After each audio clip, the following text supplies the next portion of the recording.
네, 오늘도 수요예배 오신 여러분 모두에게 또 이 말씀에 의해서 우리 하나님의 음성이 있고 또 우리 심령에 주의 역사를 위해서 뜨겁게 살아가고자 하는 그런 마음으로 채워지기를 주님 이름으로 축복합니다. 아멘.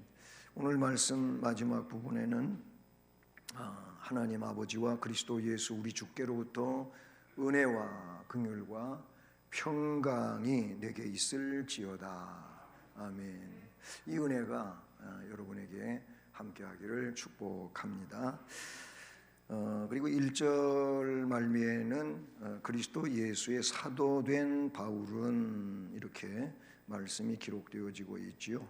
그래서 오늘 제목은 그리스도 예수의 사도라는 제목을 정하게 되었습니다.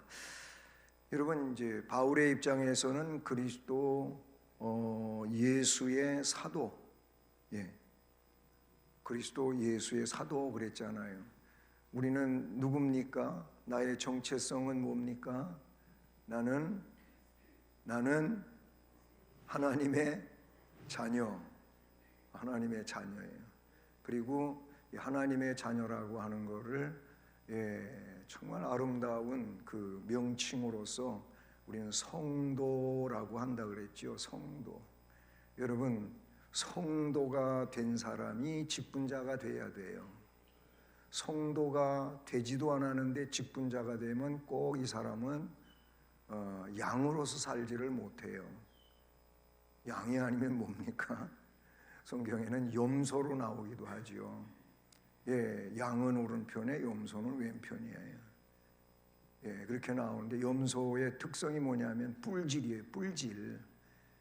언젠가도 제가 설명드렸죠. 염소는요, 들이받는 일하고 뿔질을 참 잘해요. 제가 초등학교 다닐 때 우리 친구네가 이렇게 과수원도 하고 그리고 염소를 키워가지고 그 염소 젖을 짜서 배달을 하는 그런 일을 그 집에서 했어요. 그 집에, 친구 집에 가면은 염소들이 많이 있어요. 그런데 염소들이 늘 사이좋게만 지내질 않아요. 염소는 꼭 적이 있어요. 적과 싸워요. 그런데요, 엄청나게 이 박치기를 잘해요. 여러분, 염소 박치기 하는 거 들어보셨나요? 딱딱 소리가 나요. 그냥 이렇게 맞는 게 아니고 참 거리도 너무 잘 재는 것 같아요. 둘이서. 그래갖고 앞발을 이렇게 들었다가 내려오면서 서로 부딪히는 거예요. 이렇게 염소는 서로 박치기를 해요. 딱 하고 받칩니다. 그런데 이 두개골이 얼마나 단단한지 하여튼 그래고 싸워요.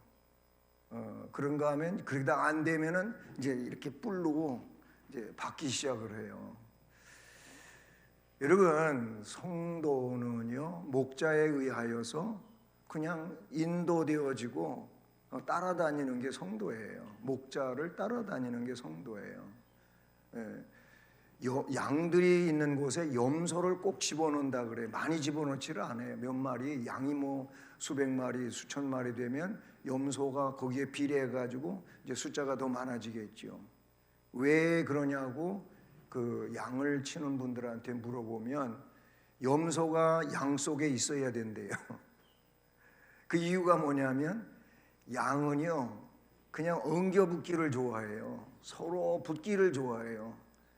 서로 붙어요. 더워 죽겠는데도 붙어요. 그런데 이렇게 붙어 있는 거를 꼴을 못 보는 게 염소예요. 쫓아다니면서 그거를 뿔질을 해갖고 다 떼놓고 못하게 한다고 그래요. 그래서 양이 모여 있다가 보면은 오히려 질병들이 많이 생기니까 좀 흐트러 놓는 거를 하기 위해서 염소들이 쫓아다니면서 그 일을 한대요. 염소의 특성이 바로 그런 거예요. 왜 양과 염소를 가지고 주님이 분류를 시키냐 하면은, 여러분, 신앙생활은, 이 성도의 생활은 양과 같은 생활이에요. 진실한 성도의 생활은 양의 생활이에요. 그리고 그 목자는 우리 주님 예수 그리스도고요. 그런데 그 양 속에 염소들이 있다는 거지요.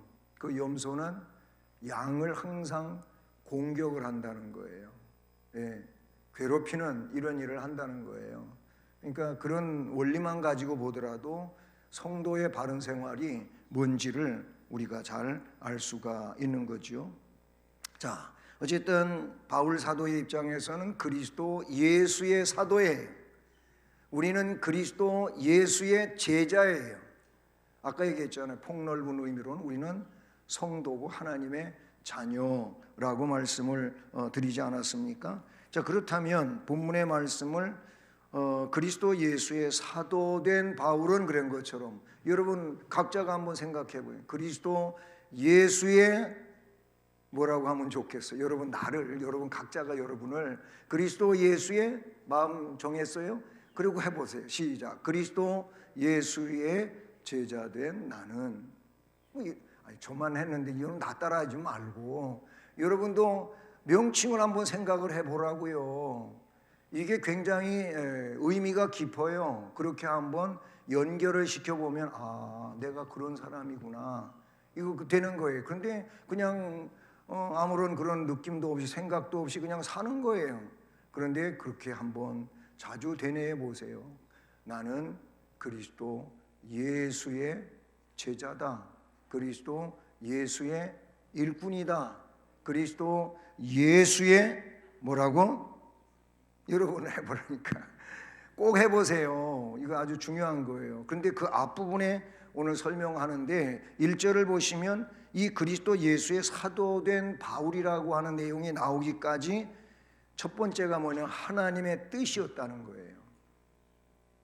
여러분 우리가 성도가 되고 하나님의 자녀가 된 거는 내 뜻이 아니에요.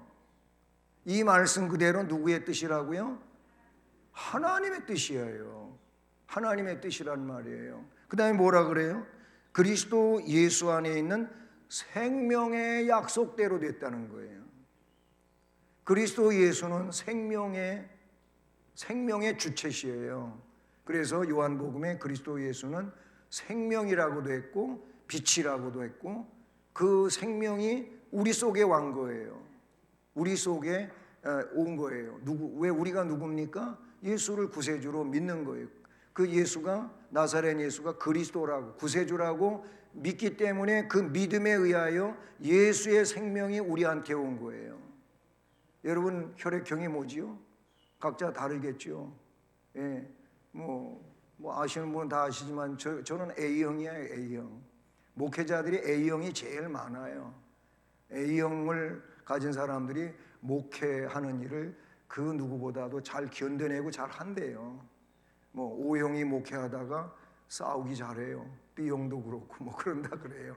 혈액형을 논하는 게 아니고 저는 그걸 지금 사람의 혈액형을 이야기하려고 하는 게 아니고 우리 중고등부 때 청년부 때 거기는 이제 부교육자가 그 당시 오래전 얘기잖아요. 철원 같은데 시골이고 군사지역이고 서울에서 멀고 신학생이 교육자로 오기가 어려운 데예요. 그래서 누가 우리를 가르쳤냐면은 장로님이 가르쳤거나 권사님이 가르치시기도 했지만은 군인 목사님, 군목이 우리를 많이 지도를 했어요. 근데 그 군목 가운데 한 분이 우리를 가르치면서 여러분의 혈액형이 뭡니까? 이렇게 물어요. 이제 우리 아이들이 전부 자기 형을 얘기했을 거 아니겠어요? 그랬더니 목사님은 분명히 뭐라 그랬냐면 나는 J형입니다 그래. 여러분 J형이 있나요? J형이 있습니까? 없어요. 혈액형 중에. 우리는 굉장히 의아스러웠어요. 여러분 벌써 눈치를 챘는지 모르지만은 나는 지저스 예수형이라고. 예수형이라는 거예요. 자기는 바뀌었다는 거예요. 예수 믿고 자기는 완전히 성격도 바뀌고 그 모든 게 바뀌었다는 거예요. 그래서 자기는 J형이라고. 왜? 지저스. 예수형으로 바뀌었다는 거예요. 그런 얘기를 해서 저거 굉장히 의미 있는 얘기다. 여러분 우리는 바뀌어야 돼요. 그래서 이 말씀에 있는 것처럼 예수 생명, 그리스도 예수 안에 있는 생명의 약속대로 그리스도 예수의 사도가 되었다고 하는 것처럼 그리스도 예수의 제자가 됐다든지 일꾼이 됐다든지 아니면 또 다른 명칭들을 여러분이 생각할 수가 있지 않겠어요? 그럼 거기에 이제 직분이 나올 수가 있는 거예요. 난 그리스도 예수의 뭐가 됐다고? 집사가 됐다든지 권사가 됐다든지 장로가 됐다든지 목사가 됐다든지 이렇게 직분을 말할 수도 있어요. 여러분 직분 가지고 얘기해 볼까요? 나는 그리스도 예수의 뭐라고 여러분 직분을 대려니까 다시 나는 계속 하라고요. 시작. 나는 이거 훈련하기 어려운데 안 해봐가지고 이런 걸 잘 못해. 굉장히 어색하고 나는에다가 내 이름을 붙일 수도 있잖아요. 아무개는 예수 그리스도의 뭐라고 가만히 있어요.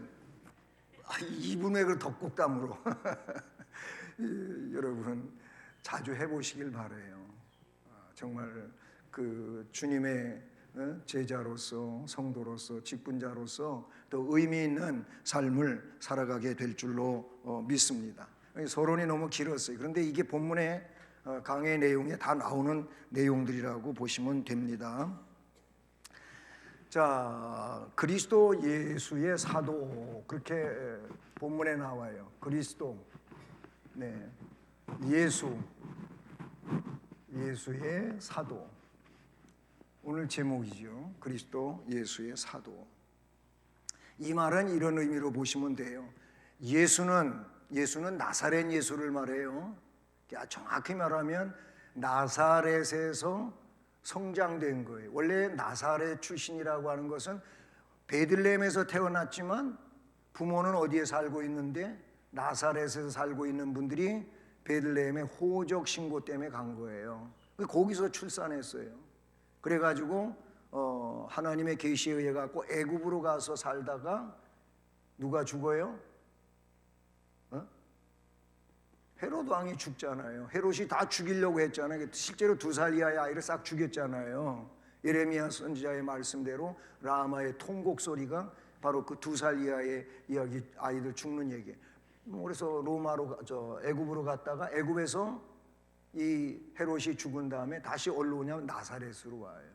나사렛에서 쭉 성장해가 공생이 시작되기 전에 이 나사렛을 떠나가지고 어디로 갑니까? 가버나움으로 가요. 갈릴리 해변 북서쪽에 가버나움으로 가요. 거기 가서 이제 선교 센터를 세우셔요. 가버나움이 선교 센터예요. 그래서 이 나사렛 예수가 이제 뭐로서 그리스도로서 그 실체의 일들을 하게 되는 거예요. 그리스도가 누구예요? 기름 부음 받았다. 즉 우리의 왕이시고 선지자시고 제사장이다 라는 말이란 말이죠. 바로 이분의 나사렛 예수 그리스도의 뭐가 됐다고 하냐면 사도가 됐다는 게 지금 바울의 사도권에 대한 지금 변론을 하는 말씀이라고 볼 수가 있는 것이죠. 자, 그런데 우리가 앞에서 얘기했던 것처럼 그리스도 예수의 사도는 바울은 어떻게 되었느냐? 어떻게 됐다고요? 맨 처음에 하나님의 하나님의 뜻으로 사도가 됐다는 거 본문에 소개하고 있어요. 사도가 됨. 중요한 거는 사도가 된 것도 굉장한 영예로운 일이겠지요. 그런데 이 영예로운 사도가 된 거, 사도는 아포스톨로스라고 하는데 보내다, 보냄을 받은 자 이런 의미를 가지고 있어요. 그래서 우리나라에도 보내어진 자, 보냄을 받은 자, 옛날 왕정 시대에 그가 누굽니까? 보내어진 자가 누구예요? 오사예요. 오사. 오가 뭐예요? 임금님을 의미하는 오자예요. 그 임금님께서 뭔가 그에게 임무를 맡겨가지고 보낸 거예요. 어느 고을에 사또가 되게 저질이라는 거예요.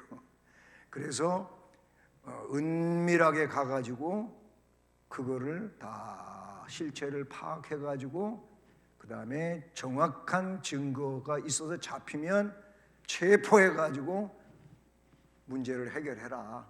이게 뭐예요? 암행어사. 옛날에 우리 어릴 때 암행어사 암행어사 출두요 이런 거 많이 봤잖아요. 근데 그 고을에 가서 자기 정체를 밝히질 않고 어떻게 해요? 이렇게 서민들하고 앉아서 뭐 한 잔 술도 마시고 뭐 이렇게 민정을 다 살펴봐요. 그리고 이제 비리를 다 하나씩 전부 알게 되고 이게 다 수면으로 떠오를 쯤 되면 그때 이제 병사들을 데리고 암행어사 출두요 하고 가면 그때 굉장히 그 반전의 그런 요가 있어가지고 막 가서 박수치고 구경하고 그랬잖아요. 내가 그 어사 앞에 가서 박수 쳤다는 얘기가 아니고 영화에서 그랬다고. 영화 보면서 그랬다고요. 자, 그런데 이 하나님의 뜻이라는데 이게 참 중요한 거예요. 하나님의 뜻. 사람의 뜻으로 사도가 되었다? 이건 말이 안 되고, 그렇죠? 말이 안 되는 일이고, 또 그거는 오래 갈 수도 없고, 그리고 실패할 수밖에 없는 걸 거예요. 그런데 하나님의 뜻에 의하여 이렇게 되었다는 거지요. 이 내용 자체는 뭘 이야기하냐면은 이 하나님의 주권을 이야기하는 거예요. 주권. 하나님의 주권. 하나님의 주인된 권세로서 이 일을 하신 거예요. 그러니까 사람에 의하여 된 것이 아니기 때문에 사도는 바울은 참 존귀한 인물이라 그러네요. 뭐 베드로 사도도 마찬가지, 야고보 요한도 마찬가지겠지만은 이게 굉장히 중요한 거예요. 아까 얘기했잖아요. 우리의 정체성도 있잖아요. 우리는 누구라고요? 하나님의 자녀이고 그리스도 예수의 제자이고 그래서 우리는 성도이고 그렇게 된 사람들로서 직분을 수여받기도 했다는 거예요. 직분자가 된 거예요. 그래서 직분자가 된 거예요. 직분을 먼저 받은 게 아니잖아요. 그러니까 성도가 되어서 일꾼이 되어서 직분을 받았으니까 이게 귀한 거지. 그러면 성도로서 일꾼으로서 직분자가 되었으니까 성도로 일을 해야 되고 직분자로 일을 해야 되는 거예요. 그렇게 안 하면 그 직분은 그에게 있어 오히려 복이 되는 게 아니고 오히려 화가 될 수 있는, 성경에도 실제로 나오는 거예요. 이 말씀은 직분 받아놓고 그 직분을 올바로 이행을 안 하면 뭡니까? 그냥 이름 부르라고 한 겁니까? 이름 부르라고 한 건 줄 알고 어떤 사람들은 자기가 권사인데 권사님이라 안 부르고 성도님 이렇게 불렀다고 난리가 났다는 거예요. 네? 그게 우리 교회만 있는 것도 아니고 다른 교회도 있더라고요. 서울에 있는 교회도 그 교회도 이제 장로 교회인데 연말이 되면 다른 데서 이렇게 섬기다가 오신 권사님들이 있잖아요. 근데 우리 교회하고 조금 더 제도를 다르게 거긴 하더라고요. 그 오면 이제 우리 교회 같은 건 재직 세미나, 올해는 뭐 안 했습니다만은 재직 세미나를 거쳐야 반드시 그분을 임명할 수 있지. 재직 세미나 안 거치면 다른 데서 권사였든 뭐든 우리 교회에서 권사가 아닌 거예요. 뭐 권사님이었으니까 권사님 이렇게 호칭을 할 수 있지만은 우리 교회 권사는 아닌 거지요. 그렇잖아요. 어쨌든 이런 절차를 거쳐서 그 일을 하게 되는데 거기는 조금 제도가 달라요.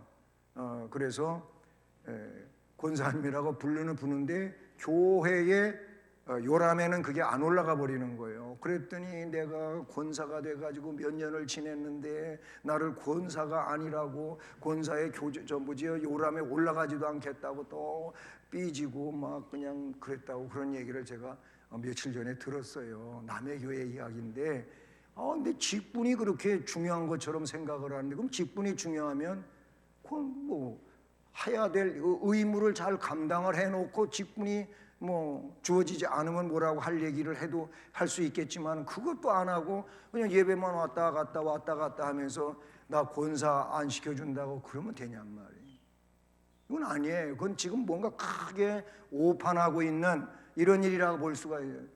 여러분 일반 성도가 되면 벌써부터 의무를 감당해야 되잖아요. 예배의 의무, 헌금의 의무, 봉사의 의무, 전도의 의무, 이런 의무가 주어지는데 의무를 감당하지 않으면서 나는 무슨 직분자네 이러고 있으면 그거는 말이 안 되는 거예요. 하나님 앞에 너무 부끄러운 것이라고 볼 수밖에 없는 일이죠.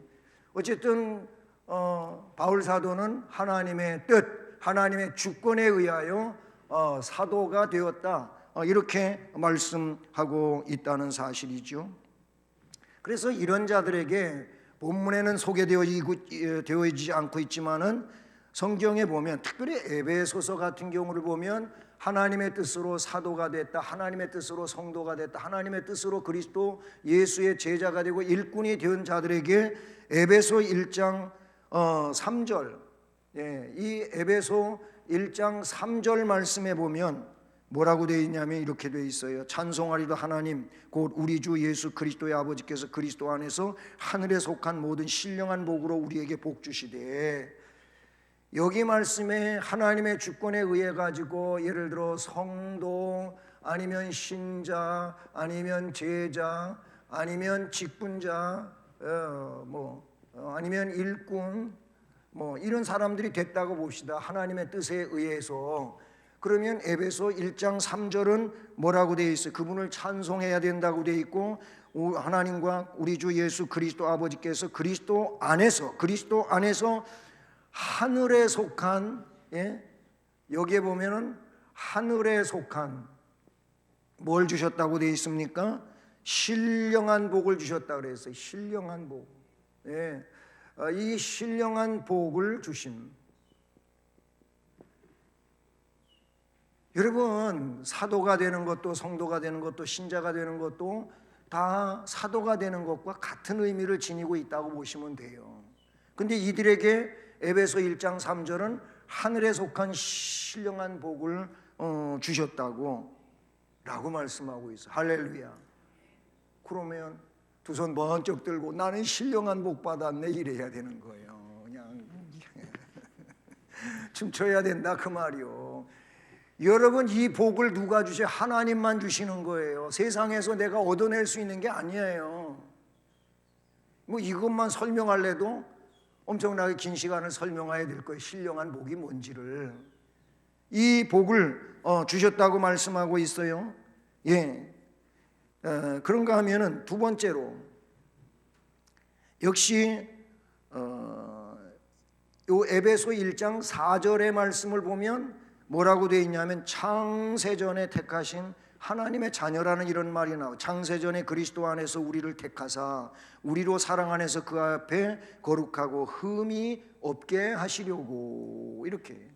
그러니까 여기에 창세전에 선택, 뭐 하려고? 거룩하게 하려고, 흠이 없게 하시려고 했다는 거예요. 그러니까 결국은 하나님의 뜻에 의하여 사도가 됐든지 성도가 됐든지 신자나 제자, 직분자, 일꾼이 됐다고 하는 것은 창세전에 하나님 뜻으로 되어진 것인데 거룩한 것이고 흠이 없게 하려는 거예요. 예수로 말미암아 우리 죄 씻음 받은 자들이잖아요. 그래서 예수의 피공로를 알기 때문에 매일매일 잘못한 거, 하나님 앞에 부적절했던 거 회개하는 삶이 어떻게 되는 거예요? 거룩하게 되는 거예요. 회개 안 하면 안 돼요. 그래서 회개는 뭐 같이 하라냐? 밥 먹듯이 하라 그랬어요. 난 죄 지은 것도 없는데 뭘 회개하냐? 뭘 죄를 안 지키는. 매일매일 하나님 앞에 말씀에 비춰보면 부족한 거 투성이지요. 그렇게 인정하는 사람이 겸손한 사람이에요. 그렇지 않은 사람은 교만한 사람이에요. 이렇게 거룩하게 하시려고, 흠이 없게 하시려고 우리를 하나님이 주권으로다가 제자 되게 하시고 일꾼 되게 하시고 그랬다는 말씀이에요. 또 역시 에베소 1장 5절이에요. 디모데서 말씀, 지금 디모데서의 얘기를 가지고 왜 에베소 얘기를 많이 이렇게 하냐? 왜 그럴 것 같아요? 왜 그런 것 같죠? 디모데가 지금 어디에서 목회하고 있어요? 에베소에서 목회하고 있어요. 그래서 많은 깊은 연관성이 있다 그 말이에요. 디모데가 목회하는 곳이 에베소예요. 에베소. 그래서 에베소서와 이 디모데서는 많은 연관성을 가지고 있다, 이렇게 보시면 된단 말이죠. 에베소 1장 5절에 뭐라고 되어 있냐면 하나님의 뜻을 이야기하는데 하나님의 기쁘신 뜻이 나와요. 거기 하나님의 기쁘신 뜻대로 예정했다는 거지요. 예정. 하나님의 기쁘신 뜻대로 예정을 했어요. 기쁘신 뜻대로 우리를 예정하사, 에베소 1장 5절에 나오는 내용이라고 볼 수가 있겠죠. 여러분, 하나님이 선택하신 일은, 예정하신 일은, 이렇게 뜻대로 하시는 일은 기쁘신 뜻대로 하신 거예요. 하나님이 억지로 하신 게 아니에요. 마지못해서 하신 게 아니고 우리를 구원하시기를 기뻐하시며 하셨다, 그 말이에요. 그러니까 그 속에 제가 있고 여러분이 있고, 다시 말하면 개인적으로 내가 그 속에 있다고 생각해요. 이 주권을 가지고 계신 하나님의 뜻 속에 내가 있어. 내가 있단 말이에요. 그런 내가 누군데? 나는 부족하기 한이 없고 그런 존재인데, 그런데 나를 그 속에다 넣어두셨다고 하는 게 얼마나 좋아요. 이거를 성경에서는 또 다르게 어떻게 얘기하냐면 하나님이 그를 어떻게 보석과 같이 여긴다 그랬어요. 그 보석과 같이 여긴다는 게 원어로다가 세굴라라고 하는 단어를 썼어요. 보물이에요. 보물. 따라서 하세요. 나는 하나님이 보물로 여기신다. 그 옆에 사람한테 이렇게 쳐다보면서 우습게 보지 마로. 우습게 보지 마세요. 서로 그러는 거예요. 서로. 그러니까 우리는 서로 우습게 볼 자가 아니고 어떻게 볼 자냐고요? 귀하게 봐야 돼. 귀하게 봐야 된다. 귀하게. 아유, 귀하신 여러분들 여기 많이 앉으셨는데 여러분 다 귀한 분들이에요. 하나님이 귀하게 여기시는데 사람이 뭔데 귀하게 안 여기고 하찮게 여기냐, 그 말이에요. 예? 내가 누군데 누구 사람을 하찮게 여기고 그렇게 하냐고요. 절대 그러지 마세요. 그건 악한 거예요. 그건 하나님이 원하시는 게 아니에요. 우리 주님은 죄인까지도 긍휼히 여기셨고 그를 죄에서 끌어내어 의인 되게 하시는 분이잖아요. 그게 주님이신데, 이런 하나님의 주권으로 이런 것들을 우리 안에 이루어 주셨다. 그러니까 우리는 뭐 해야 돼? 이 에베소 1장 3절에 있는 것처럼 거기 맨 앞에 뭐라고 되냐면 찬송하리로다. 찬송하리로다 그랬어요. 찬송해야 돼. 찬송합시다. 찬송합시다. 이렇게 찬송해야 돼. 찬송. 찬송하라고요. 찬송해야 돼. 그 다음에 두 번째로, 이 일은 이미 앞에서도 언급됐지만은 그냥 되어진 게 아니고 뭘로 되었냐면 여기 생명이라 해요. 오늘 말씀에 나오는 거예요. 생명의 뭘로? 약속대로라고 하는 말이 나와요. 약속. 약속대로 사도가 됐다. 생명의 약속대로 사도가 됨. 생명, 이 생명은 원어의 헬라어의 조에라는 거예요. 그 다음에 여기서 요 약속이라고 하는 말은 에판겔리아라고 하는 단어를 썼어요. 에판겔리아. 여러분, 하나님의 약속은 생명의 약속이에요. 여러분, 하나님의 약속은 그 어떤 것 하나라도 무생명한 게 없어요. 다 생명이 담겨져 있어요. 그렇기 때문에 그 약속을 지키는 자들이 생명을 얻는 거예요. 성경에 보세요. 창세기 에덴 동산에 뭐가 있었어요? 생명나무가 있었어요. 생명나무가 있었어요. 동산에서 내쫓아버려서 죄인들을 왜 내쫓았어요? 그 이유가 뭐였어요? 생명나무 열매를 따먹을까 하노라. 따먹을까 봐 내쫓아 버린 거예요. 그 생명나무는 뭐예요? 영원한 생명을 이어갈 수 있는 나무의 열매예요. 그러면 실제로 그 나무가 있느냐 없느냐, 그거보다는 그 나무가 의미하는 게 뭐냐. 요한계시록에 보면 그 생명나무가 다시 등장을 해요. 요한계시록에 나와요. 생명나무가, 생명나무, 생명과를 따먹을 수 있고 생명과의 생명나무에 참여한다고 하는 말이 요한계시록에 나와요. 이 생명나무, 생명나무 있잖아요. 생명나무, 이게 창세기에 나온단 말이에요. 여기에서 참여하지 못하게 쫓겨났는데 다시 이 생명나무에 요한계시록을 보면 여기는 쫓겨났어요. 쫓겨났잖아요. 근데 여기는 참여자가 돼요. 이 생명나무가 뭐겠어요? 생명나무는 예수 그리스도예요. 요한복음 15장의 말씀은 포도나무장이에요. 근데 그 포도나무장인 요한복음 15장에 뭐라고 나오냐면 내 안에 있으라는 거예요. 나에게 붙어 있지 않는 가지는 밖에 버리워지는 거예요. 말라지는 거예요. 불필요해서 사람들이 모아다가 불태운다 그랬어요. 포도나무 가지는 어디에 붙어 있어야 되냐면 포도나무에 붙어 있어야 돼요. 근데 그 포도나무가 누구라고요? 예수 그리스도. 분명히 거기 나와요. 나는 포도나무요, 내 아버지는 농부라고 이야기하고 있어요. 이 포도나무를 가꾸는 농부이신 아버지 하나님, 나는 포도나무. 그런데 이 포도나무에 붙어 있어야 되는 가지는 뭐냐면 열매를 맺는 가지예요. 열매를 맺지 아니하는 가지는 이 나무에서 전지시킨다 그랬어요. 잘라버린다고, 버린다 그랬어요. 잘라버린다 그랬어요. 그래서 열매가 중요한 거예요. 성경에 보세요. 열매를 여러 군데서 이야기하잖아요. 이미 도끼가 나무 뿌리에 놓였으니 좋은 열매 맺지 않은 나무는 찍어서 불에 던진다. 세례 요한이 마태복음 3장 10절에서 말씀하는 거예요. 예수님이 비유 가운데서도 아니 3년 전서부터 열매 맺어야 되는데 3년을 기다리는데도 열매가 안 맺어. 3년 전부터 지금 열매를 맺어와야 될 이 나무가 열매 맺지 않으니까 어떻게 하라 그랬어요?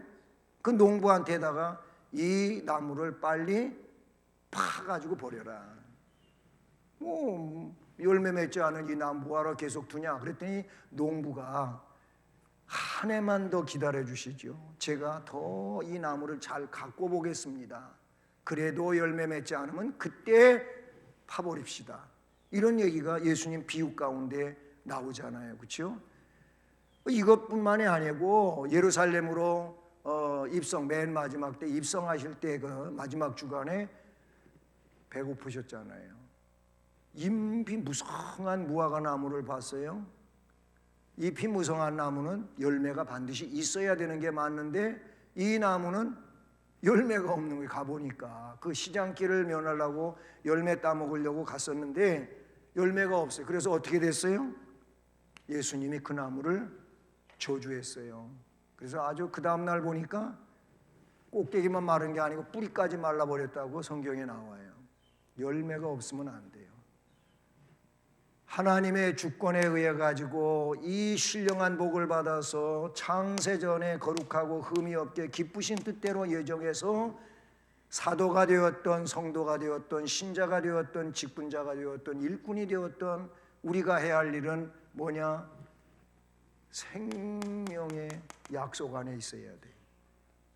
이 생명의 약속대로 하셨기 때문에 하나님의 생명의 약속대로 된 자들은 그 생명이 그들에게 있어야 된다 그 말이에요. 아멘? 왜 아멘이 안 될까? 생명이 있어야 돼. 생명이. 분명코 생명나무에서 죄인은 쫓겨났지만 예수 안에서 다시 생명을 얻은 자들은 생명과에 참여한다 그 말이에요. 예수 안에 있는 자들은 생명의 사람들이에요. 그러니까 생명에 참여되었으니 생명 있는 일을 해야 된다 그 말이에요. 생명의 역사들을 이루어 가야 된다, 이렇게 볼 수가 있는 것이지요. 네.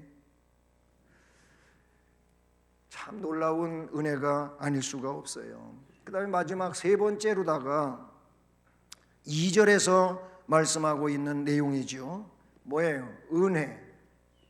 또 뭐죠?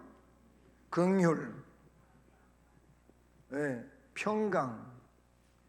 이 평강이 누구한테? 내게 뭐라고? 있을지어다. 할렐루야.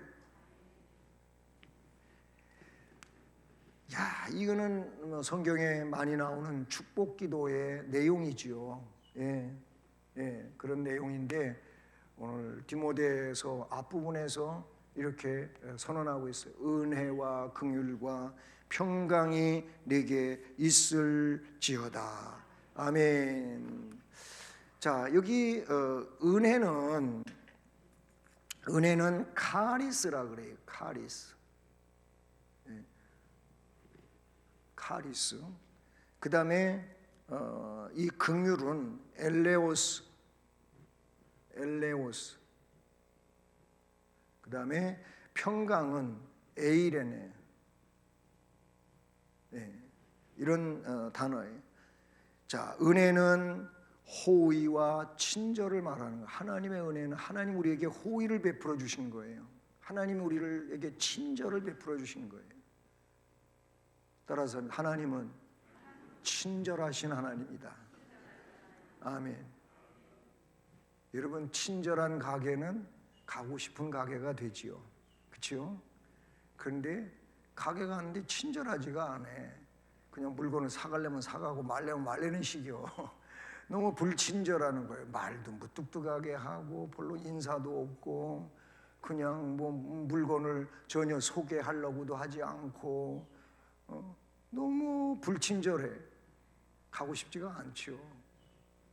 그런 음식점에 밥맛 없어요. 먹고 싶지 않아요. 안 가요. 사실 그렇잖아요. 근데 정작 나는 친절한가?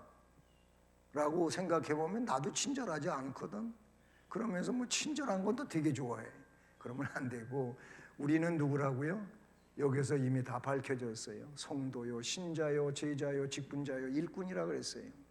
이들은 어떤 자더라고요? 친절을 받은 자예요. 하나님으로부터 친절을 베풀 받은 자예요. 친절을 받아본 자가 친절을 할 수가 있어요. 맞는 거예요, 이거는. 예? 사랑을 받아본 자가 사랑을 할 수가 있어요. 사랑을 못 받아본 자는 사랑이 어떻게 하는 건지 잘 모른다 그래요. 자, 우리는 이 하나님의 호의, 예, 아니면 친절을 받은 자들이에요. 이게 은혜란 말이에요. 은혜. 예수 그리스도가 날 위해서 십자가에 못 박혀 그렇게 피 흘리고 돌아가신 게 날 위해서, 날 사랑하셔서 그랬다고 그랬어요. 그리고 그런 자를 하나님, 우리 주님은 끝까지 사랑하신다고 그렇게 나와요. 그 얼마나 놀라운 친절입니까? 일시적으로 해보다가 도저히 얘는 안 돼. 그러면 이제 더 이상은 못하니까 끊어버려. 이런 게 아니에요.